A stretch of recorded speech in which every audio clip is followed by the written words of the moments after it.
Talia's POV. Kinuha nga ni Gwen ang tablet niya. Sinong uunahin mong i-stalk, Bes? Huwag kang madedepress ha? Promise mo yan sa akin. Isipin mo kailangan natin gawin ito para nga makapag-move on ka na sa kanila. Tapusin ang kailangan tapusin.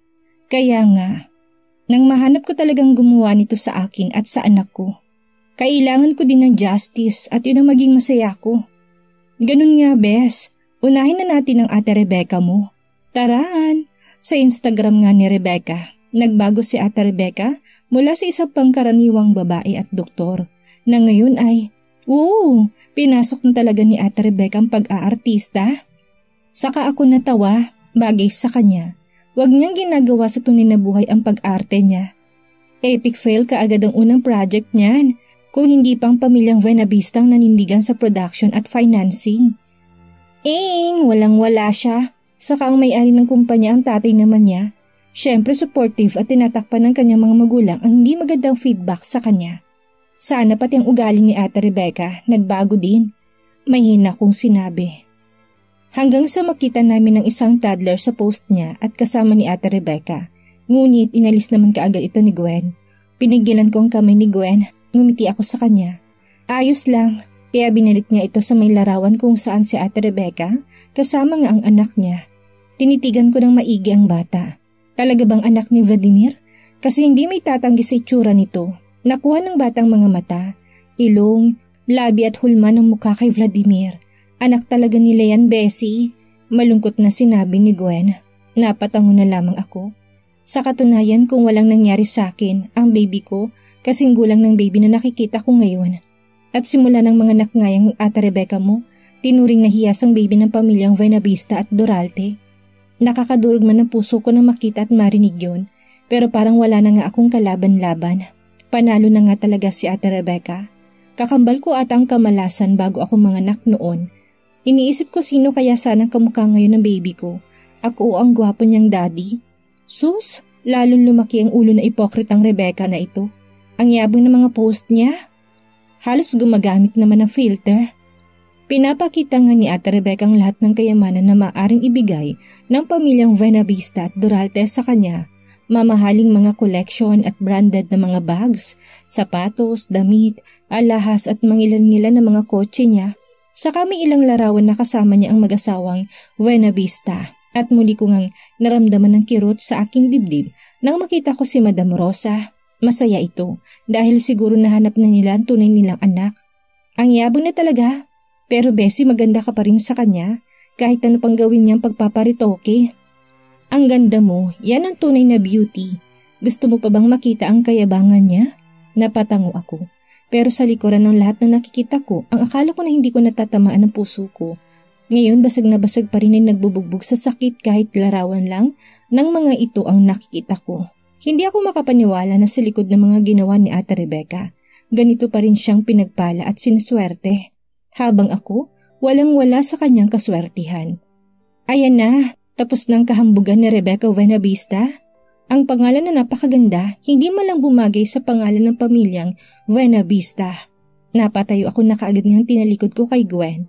May problema ba, Talia? Pinunasan ko ang luhang tumulo bigla sa aking pisngi. Bakit hindi man lang nila pinagbigyan mabuhay ang anak ko? Bakit mo ito ginawa, Ate Rebecca? Alam kong ikaw ang nasa likuran ng lahat ng ito. Napakasama mo. Ngunit ang napakasamang babae nga naman na kilala ko ay nasa kanya lahat ng swerte ng mundong ito. Kung nandito sana ang baby ko, may dahilan akong mabuhay. May dahilan akong maging masaya, ngunit wala na ito. Ano pa bang gagawin ko sa buhay na meron ako ngayon? Nakakalungkot. Siguro wag na muna natin tingnan yung nangyari kay Vladimir Doralte sa loob ng nagdaang 3 taon. At niyakap nga ako ni Gwen. Sorry, Talia. Sorry kung nahuli nga kami noon para iligtas kayo ng baby mo. Sorry. Ano ba? Wala kayong kasalanan. Ang may kasalanan nitong gumawa ng hindi makataong bagay. Hindi ko alam kung may konsensya pa ang taong yun. Umuwi nga kami ni Gwen at pagkatapos ako nitong hatirin sa kondo, muli na namang napakatahimik ng silid ko. Kung nandito lang sanang baby ko. Kaya habang may ginagawa akong mixture, natigilan ako. Bakit hindi ko puntahan si Vladimir at tanungin sa kanya kung anong ginawa niya noong kailangan namin siya ng baby ko? Sana naman wala nga siyang kinalaman na madukot ako. Sa kabukas ng pangalawang kaarawan sana ng baby ko, 3 years na siyang nawalay sa akin at kailangan ko talagang hanapin ang katarungan na magandang regalo ko para sa kanya. Kinabukasan, minaneho ko ang aking sasakyan sa harapan ng bahay na dati. Ako nga ang matriarch. Sa loob ng 3 taon, pagkatapos akong palayasin ni Vladimir, hindi na ako magtataka kung sinong pumalit sa akin. May kung anong kirot akong naramdaman. Akala ko talaga matapang na ako at sapat ng aking lakas. Itutuloy ko pa ba? Kailangan dahil alam kong may makukuha akong kahit kaunting katiting na detalye sa nangyari noon sa akin. Kinabahan man ngunit pumayag ang security na pumasok ako dahil nakilala pa ata ako niya. O kung hindi, baka si Mrs. Doris na nabik nga atang makita ko. Pero nagkakamali ako. Naghihintay na sa harapan ng pintuan ng bahay si Ate Rebecca. Paglabas ko sa sasakyan, ngumisi kaagad siya at bumaba ng hagdan. Maganda ang kanyang suot na tila ba may pupuntahan na pageant. Sa naka-slim gown ito Masiglang muka at dagdag mo pa ang malakas na aura niya na napaka-arugante. Mayabang nga at lumaki ang ulo. Gaya nga ng sinabi ni Gwen. Napabisita ka. Akala ko kung sinong Talia. Pero isa lang palang kilala kong Talia. At yun ang basahan na nasa harapan ko. Bakit nandito ka? 3 taon na din na nakalipas pagkatapos mong manahimik. Gusto mo na naman bang lumaban? At may panunuya sa kanyang labi. Sa totoo lang nais kong masuka sa nakakadiring mukha ni Ate Rebecca na halatangang maraming nangyari sa kanyang mukha dahil sa pagpaparitoke. Ngunit dahil ayoko magsayang ng oras, mabuti pang diretsahan na lamang. Ikaw bang nasa likuran ng pagdukot sa akin? Nang biglang tumawa si Ate Rebecca. So nandito ka para balikan ng 3 taon na nagdaang kasawian ng buhay mo? Alam mo Talia, tumigil ka na. Kung ako sa'yo, mananatili na lamang akong tahimik. Nakita mo nang nangyari sa akin at wala ka ng kalaban-laban sa akin. Ano pa bang pinagmamalaki mo? Ang pinagmamalaki ko, malinis akong tao na hindi kagaya mo. Napakadumi, sinungaling at alam kong marami kang kasalanan. Kagaya na lang ng ginawa mo sa anak ko. Ano naman ngayon kung ako nga ang may gawa noon Talia? May maniniwala ba sa'yo? Wala. Siya nga ang may gawa nito sa akin. Ang anak ko matagal na dibang patay. Kawawa ka naman. Saka hindi ko na nakontrol ang sarili ko. Nandilim nga ang aking paningin at ang puso ko tuluyan na namang nahiwa at nagdurugo sa sakit. Ang baby ko, walang hiya ka talaga Rebecca. Dahil may katangkaran ako kay Ate Rebecca kahit naka-heels siya, nagawa ko pa rin na sakalin siya. Pumapalagman ngunit hindi ko ito hahayaan na makawala sa akin. Anong kasalanan ng anak ko para gawin mo ito Ate Rebecca? Guard! Tiling ni Ate Rebecca nang hindi siya makalaban sa akin. Dumating naman ang ilang tauhan at inawat ako sa kanya. Hinarap ako dito at nakatikim nga ako ng sampal. Nababaliw ka na talaga, Talia! Gusto mo pa talagang manggulo sa isang kagaya ko? Pues, ibibigay ko sa iyong consequences nito. Hindi ka pa natuto? At sasampalin sana niya ako nang biglang may pumigil dito, si Vladimir. Vladimir's POV. Dahil nga isinilang ni Rebecca ang isang Duralte, wala na nagawa ang Old Master Duralte pagdating sa pagtatanggol nito kay Talia. Kung hindi hinayaan na lamang namin ito na mamuhay ng tahimik, lalo na nang kunin kaagad ang baby niya. At balita ko pa, wala na daw si Taliang pagkakataong manganak. Akala ko isang sakit, yun pala, naubusan na siya ng egg cell. Yun ang impormasyon na nakarating sa akin. Kaya ang Old Master Duralte nalungkot lang para sa kanya. Hindi pa rin niya napirmahan ang divorce paper, kaya hindi kami maikasal ni Rebecca na siya lang naman ang may nais. At ako, nagdadalawang isip sa mga nangyayaring ito. Ngunit anak ko talagang dinala ni Rebecca at hindi ko yun maitatanggi. Kamukhang-kamukha ko si Thomas. Ngunit pag uwi ko ng bahay, kahit nakatalikod siya at hawak ng 2 security, alam ko kung sinong pinagdidiskitahan ni Rebecca. Na mas lalong nagkaroon ng impluensya para gawin ito. Isa lang naman siyang anak ng kilalang mag-asawang Buenavista. Hindi ko yun nakala at 2 mag-asawang yun dumagdag sa kagustuhan na maikasal na kami kaagad ni Rebecca. Muli pa sanang sasampalin ni Rebecca si Talia nang pigilan ko na ito. May gulat sa mukha ni Rebecca at ang babaeng nasa harapan ko naman ay may mga matang parang nais din niya akong mabura sa mundong ito. Wala kaming kinalaman Talia sa pagkawala ng anak mo. Bakit mo naman ako sinusugod dito? Vladimir, Sinugod niya ako, sinabunutan niya ako at sinakal. Sumbong ni Rebecca sa akin. Ngumisi si Talia. Hanggang ngayon wala ka pa rin pinagbago, Rebecca. Talia's POV. Wala ka talagang pinagbago kahit pineki mo lahat ng pangit sa katawan mo. Vladimir! Iyakap ni Ate Rebecca sa asawa ko na matagal ko nang hindi nakita. Napangisi ako sa kanya.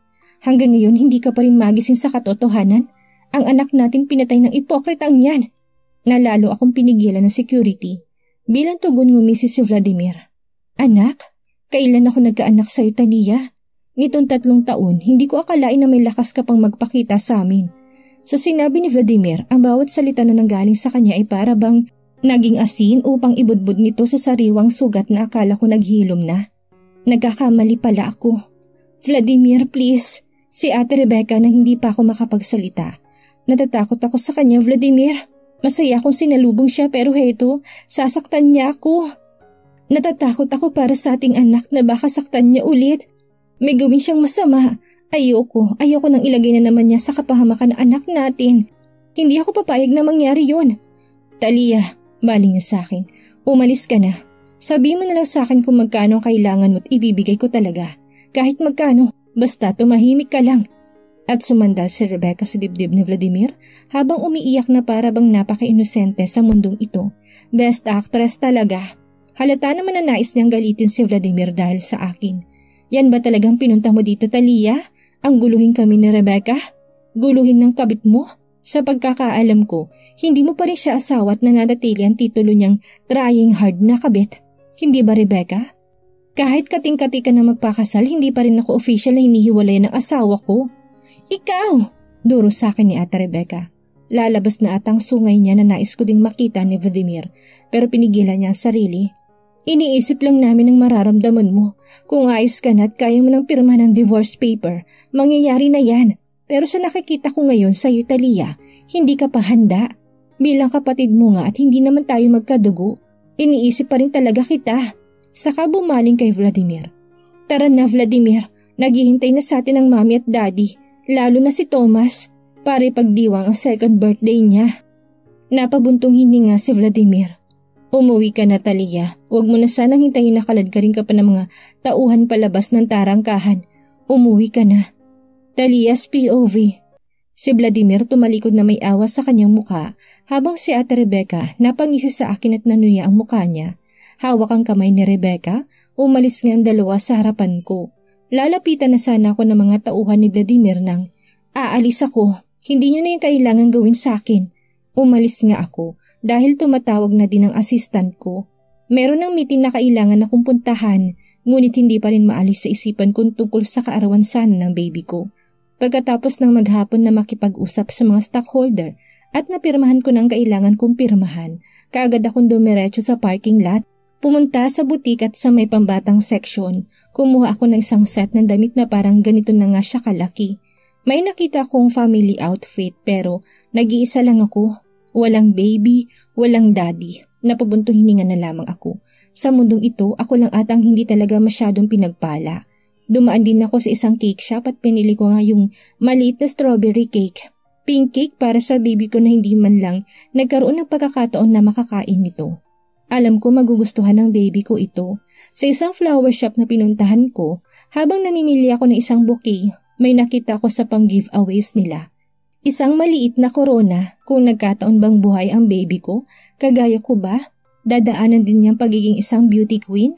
Hindi yun imposible. Pabili din ng maliit na tiara. Napangiti ang tendera nang binigyan ito sa akin ng bouquet ng bulaklak. Saka kinuha ang maliit na tiara. Matutuwa niyang siguradong princess niyo, ma'am. Napangiti ako, ngunit hindi na lang ako nagsalita. Mapait sa akin ay nakalangan ng ilang tao na hindi ako kilala na may anak nga akong binibigyan ng mga ito. Pagkatapos, pumunta na nga ako sa crematorium kung nasaan ang abo ni Lolo at ng baby ko. Ngunit hindi ko inasahan kung sino madadatnan ko. Madaming bulaklak at nakalatag ang ilang pagkain sa harapan ng larawan na anak ko. Anong ginagawa mo dito? Di ba tinatanggi mo na anak mo siya? Hindi ito lumingon sa akin. Kung hindi nakatitig lang sa ultrasound na larawan ng aking anak. Nandito ako para makiramay sa'yo. Mapait na tugon ni Vladimir. Huminga ng malalim sa kangang gumalaw para humarap sa akin. Nakita ko na malungkot ka at nagawa mo pa talagang sumugod sa bahay. Dahil ba frustrated ka na hindi mo na isilang ng buhay ang anak mo? Siguro dahil sa kagagawan ata ng kabit mo. Itinabi ko ang isang vase ng bulaklak at inalis ko din ang kandila na nilagay ni Vladimir. Nilagay kong bouquet na binili ko, saka ang cake, at sa harapan mismo ng larawan ng baby ko, nilagay ko ang tiara. Napangisi si Vladimir. Sa tingin mo ba magiging isa sana siyang beauty queen? Lahat ng batang babae hindi man nila aminin, minimitin nila maging isang prinsesa. Hindi man ipinanganak sa royal family, sa mga pageant mararamdaman man lang na magkaroon ng corona at pinagbubunyin ng kababayan niya. Nagkaroon ako ng pagkakataon ngunit dahil lang sa pagpapakasal ko sa'yo na wala yun. Nasungkit ko na pero binigay sa iba. Dahil nga may selfish at spoiled na ayaw sa akin yan. Tumagal kahit 1 taon. Hindi ka nun makapaghintay na magpakasal tayo, hindi ba Vladimir?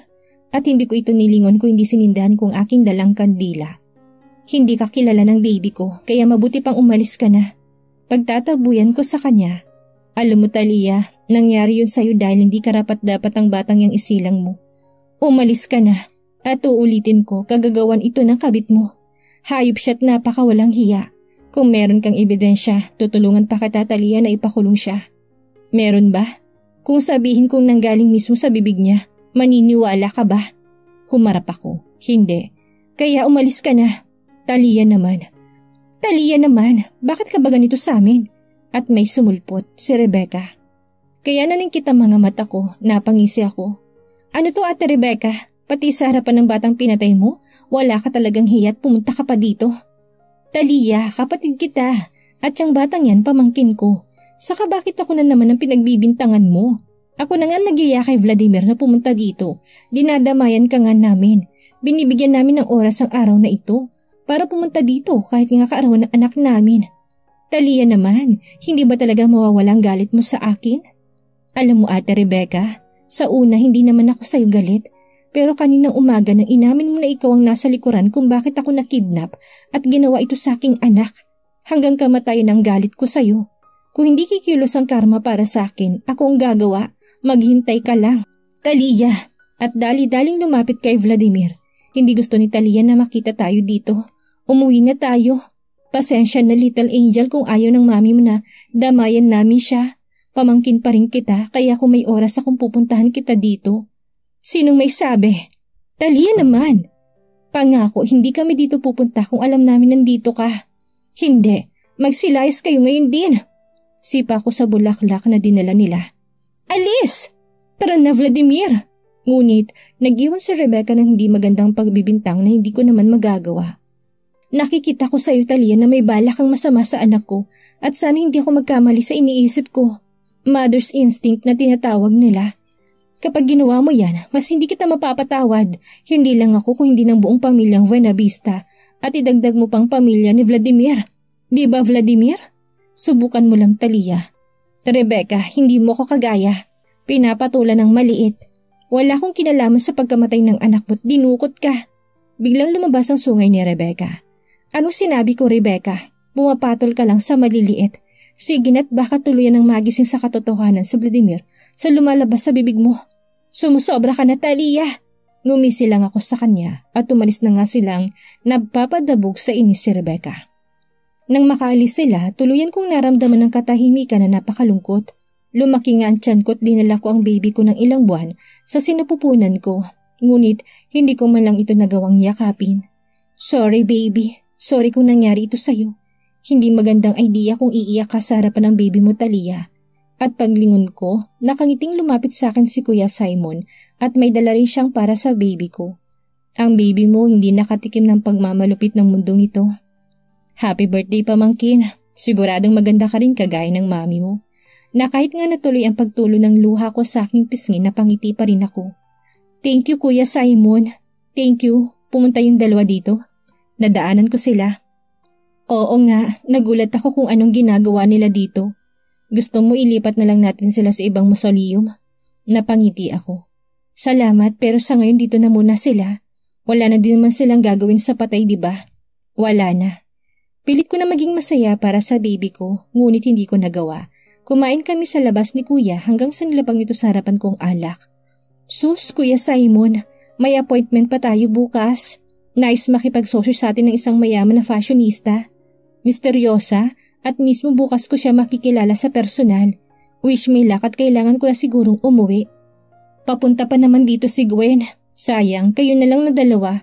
Alam mo na kuya, ang tinatayo kong pangalan yan na lang ang tumutulak sa akin para mabuhay. Madrama ko sa kanyang sinabi pero humalakak ako na parang lasing. Yun naman talagang totoo. Kung wala din sila Gwen at Kuya Simon, siguradong sumunod na ako sa baby ko. Sige, mag-iingat ka Talia at good luck bukas. Rebecca's POV. Nang makauwi kami ni Vladimir sa bahay, nagulat ako kasi naghihintay na sa amin si Secretary Philip. Aalis ka sa kaarawan ng anak mo? Tanong ko kay Vladimir. Yeah, tapos na din naman at kailangan kong pumunta sa abroad. Nilingon niya sa Secretary Philip. Nakahanda na bang lahat? Nakahanda na, Master Vladimir. Good. Pero Vladimir, angal ko. Kaarawan ngayon ng baby natin, bakit hindi mo na lang yan ipagpabukas? Rebecca, pagkatapos na hindi mo isinama pabalik dito sa bahay si Thomas, sa tingin mo ba pagdiriwang pa rin ito ng kaarawan niya? Vladimir, at sinabi ko naman sa'yo na manatili ka na lang sa bahay ng mga magulang mo. Pero sinabi na uuwi ka dito, so be it. Aalis ako ngayon at biglaan lang nga ito. Vladimir, marami ako sa kanyang isusumbat pero kapag ginawa ko ito, ako lang naman ang mawawalan. Kaya nanahimik na lamang ako kahit naiinis ang ginagawa ni Vladimir. Halata naman na iniwasan niya ako at ginawa niya yan sa loob ng 3 taon. Wala man lang akong pagkakataong masolo siya at gawin ng balak na magkaroon kami ng anak. Naiinis ako na sobra. Nakakainis. Umakyat ako sa aking silid at inis na binalibag ang bag ko. At kinalmang sarili ko dahil baka may makarinig sa pagwawala kong ito. Hindi ito silid namin ni Vladimir at hindi rin ito silid ni Talia sa bahay niyang ito. Kung hindi ang ginawa nga ni Vladimir ang magkaroon ako ng sarili ko ring silid dito. Ano pang ginagawa niya para manatili ang silid dito ni Talia? May balak ba si Vladimir talaga na makipaghiwalay kay Talia? Anong dahilan niya para patagalin ito? Kapag tinatanong ko naman niya si Vladimir, baka ano pang isagot niya na hindi ko magustuhan at tuloy nang kumalas siya sa tali kong ginawa sa kanya. Hindi maaari. At hindi pa ngayon ang oras para nga isumbat ko ito sa kanya. Hindi. Nang biglang may kumatok sa pagbukas ko, ang katulong ko. Madam Buenavista, nahihinda ko ng pagpapakita niyo bukas ni Talia. Tsak na may insecure yun sa'yo na sagad. Nasa inyo ng lahat eh. Ang asawa niya, ang anak niya at ang pagkatao na dapat sa kanya. Gaga, tumahimik ka. Gusto mong mamatay? Hila ko sa kanya sa loob ng silid ko at pinandilatan ko nga siya ng mga mata. Ay, sorry Madam Buenavista. Saka nagkita na kami kaninang umaga pero wala man lang bakas ng inggit sa mga mata niya. Bukas Madam, makikita natin yan. Talia's POV. Nang dumating ako sa kumpanya na sinasabi nila na yun ang gusali ng misteryosang babae na nais mag-invest sa akin, hindi ko inaasahan na hindi alam ng receptionist na meron akong appointment sa boss nila. Talaga po bang in-invite kayo ni Madam? Yes, pero wala po. Ikaw ba si Miss Talia Montejo Duralte? Na kinuha ng isang baklang atensyon ko. May katarayan at malayo sa baklang mga naging kaibigan ko. Mataray nga ngunit hindi naman makita sa old style niya, no over nga ang pagkade-decorate sa sarili niya. Ngumiti ako dito. Miss Talia Maria Lala. Hay nako, kahit ano pang pangalan mo, ikaw pa rin ang sikat namang aaga at ginayuma ang Prince Charming kong si Vladimir. Ha? Huwag kang tatanga-tanga dyan, sumunod ka na sa akin. Sumunod naman ako at hindi ko inaasahan na ihaharap ako sa mga empleyado nila. Kaagad namang sumilip ang ilang empleyado sa cubicle at kanya-kanya nang ang bulungan. Kumuha ka ng upuan mo doon, utos sa akin ng kasama ko. Alangan naman tumayo ka lang dyan. Hindi ba niya alam na pumunta ako dito para maipaliwanag sa boss niya ang kasunduan kong makikipagsosyo nga ito. Ngunit kumuha na nga lang ako ng upuan. Naupo at pinag-aralan ko na lang sa tablet ko ang susunod kong schedule. Pero 2 oras nang lumilipas, wala pa rin na pumapansin sa akin o di kaya sabihin na pinapatawag na ako ng boss nila. Kailangan ko na bang umalis at i-turn down ang misteryosang Miss B ngayon? Pero tiis lang Talia. Ganito naman talagang mundo ng negosyo, hindi ba? Tiis, delay gratification. Naghintay nga ako hanggang sa parang lunch break na. Aalis na sana ako nang makita kong papalapit na sa akin ng bakla na nagdala dito sa akin. Nakangiti sa mga dumadaan na lalaki sa kanya ngunit nang nakaharap ako, nagmukha ng syokoy. Dahil abala pa si Miss B, hindi ka pa niya makakaharap. After lunch na daw. So sa tingin ko mas makakabuti siguro na sa kantin ka na lang namin kumain since nga pupuntahan na kita kapag natapos na si Miss B. Seryoso bang baklang ito? Ganun ba? Hindi na lang ako kakain. Hihintayin ko na lang siya. Ikaw din, baka madismaya ka sa kagandahan na taglay ni Miss B. Sino kayang misteryosang investor na kakaharapin ni Talia? Ano nang mangyari sa kanya ngayong nakuha ng lahat ni Rebecca ang lahat ng dapat sa kanya? Iyan ang ating aalamin sa susunod nating kabanata.